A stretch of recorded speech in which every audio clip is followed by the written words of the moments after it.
Suele decirse que el periodo posterior al fenómeno conocido como imperialismo es conocido en la historia como la etapa de la Bella Época o Belle Époque en francés.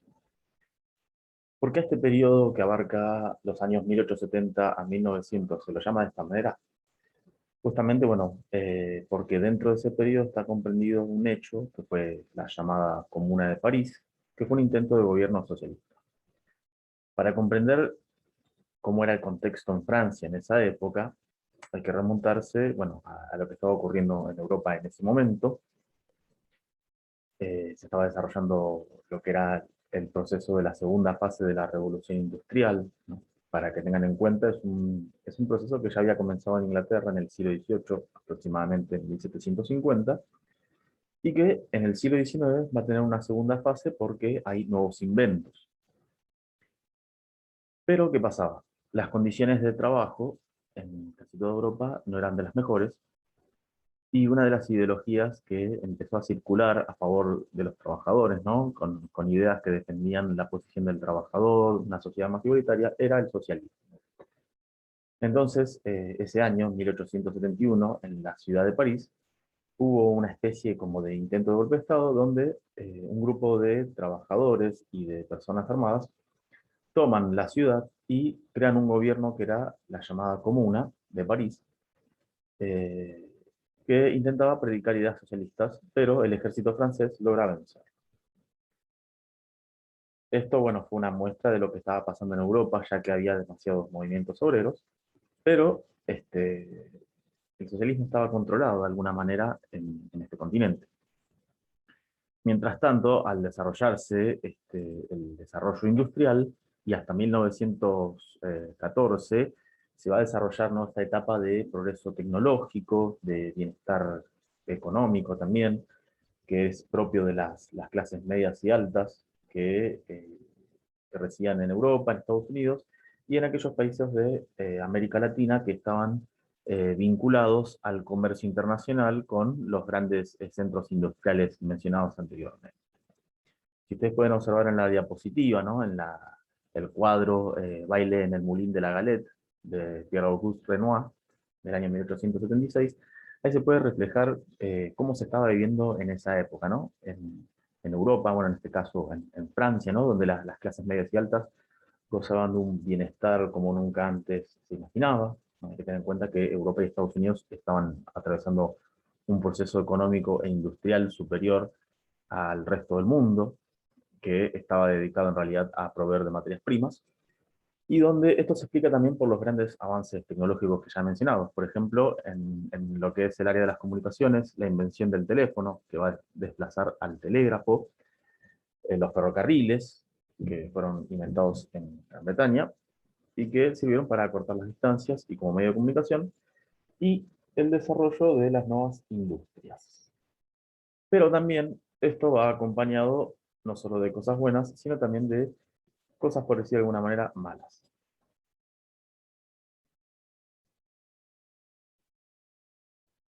Mientras tanto, bueno, como he mencionado, estaban ocurriendo conflictos.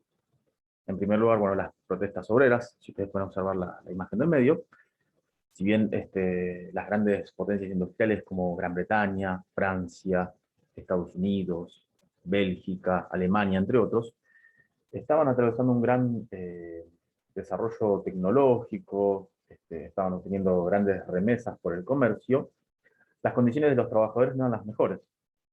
Hasta que no habían comenzado en los años 40 y 50 del siglo XIX, los trabajadores tenían jornadas laborales extensas de casi un día, 18 horas, ¿no?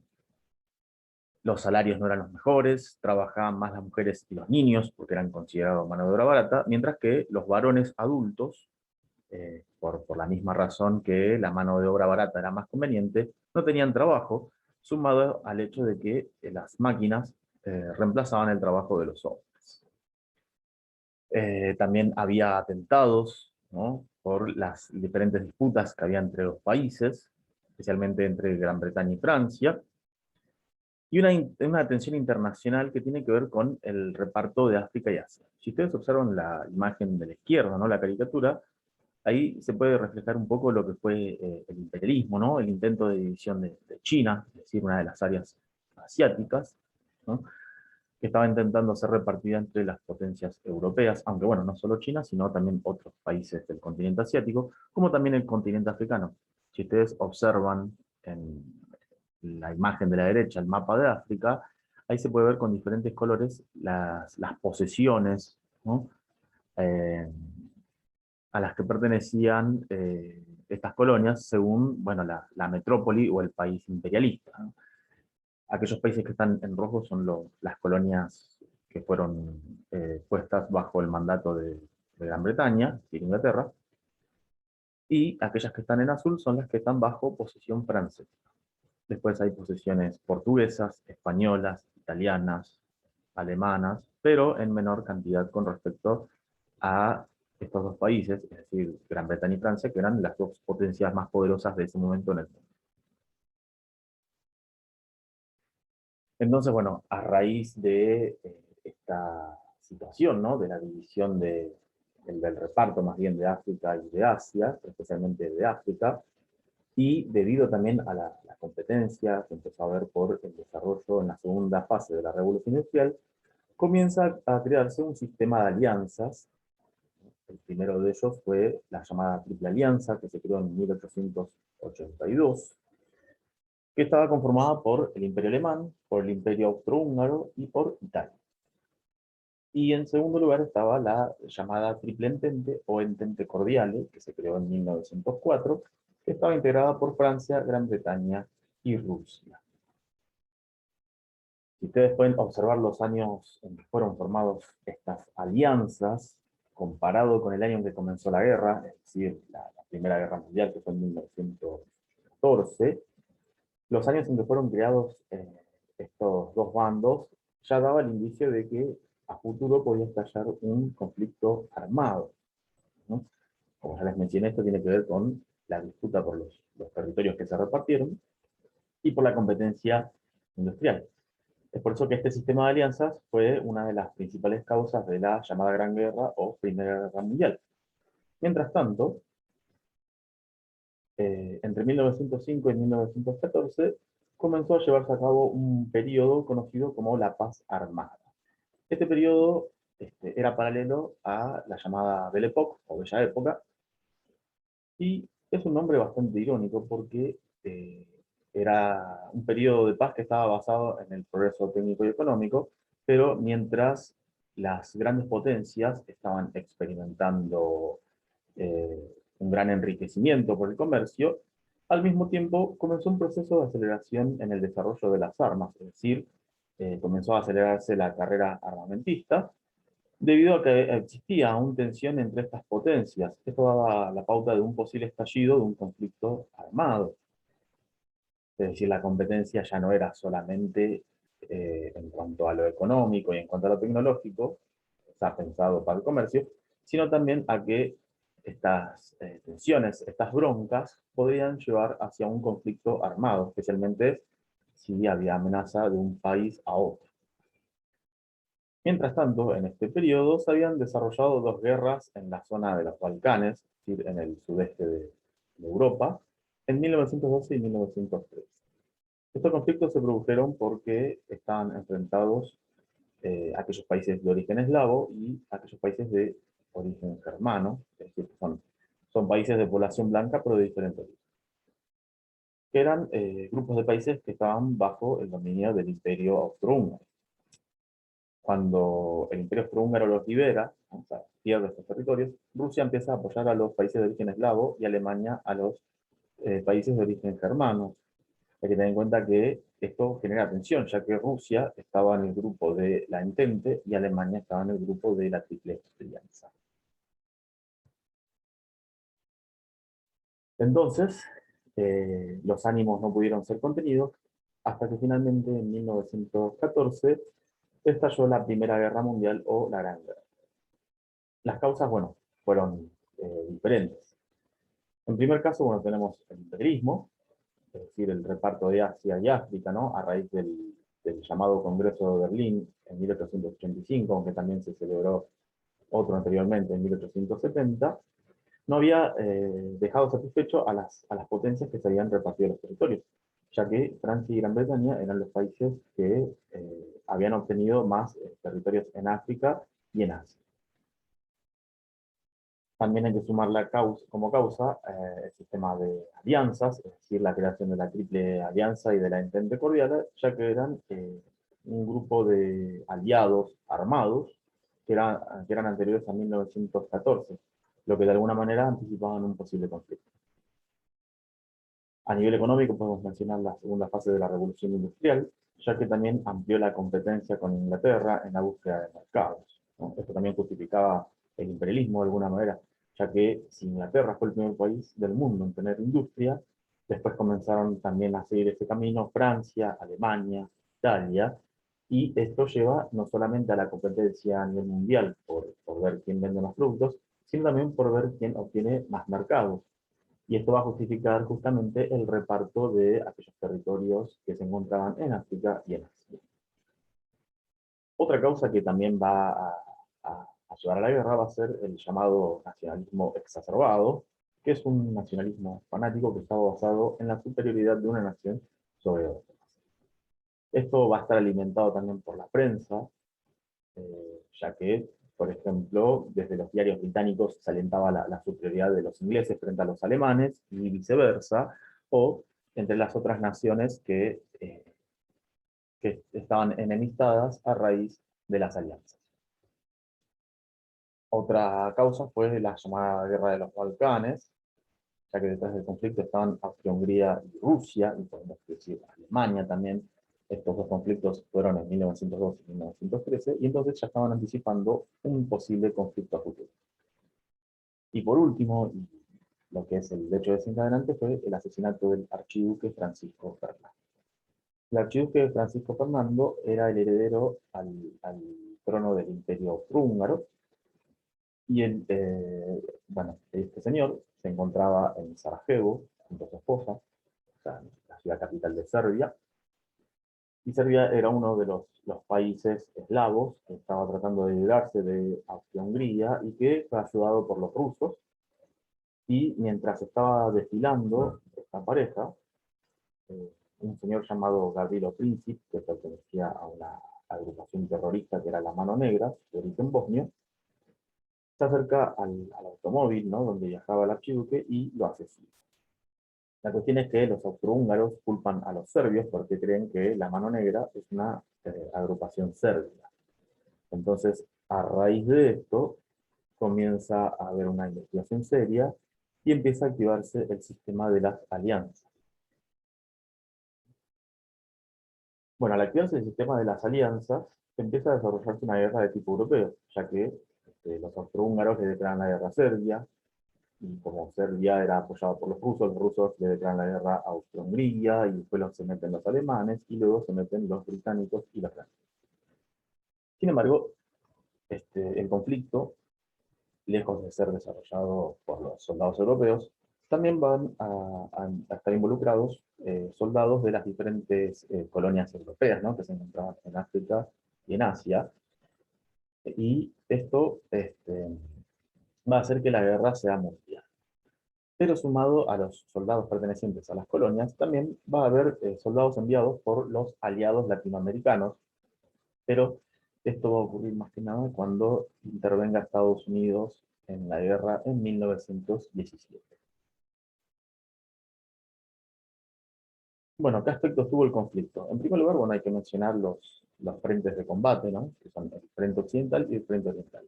Si ustedes observan el mapa, el frente occidental era el frente donde Alemania atacaba a Inglaterra, a Francia y a Bélgica, que en realidad, bueno, atacan Bélgica para poder invadir Francia. Y el frente oriental, que era Rusia, que era el otro aliado de Francia e Inglaterra.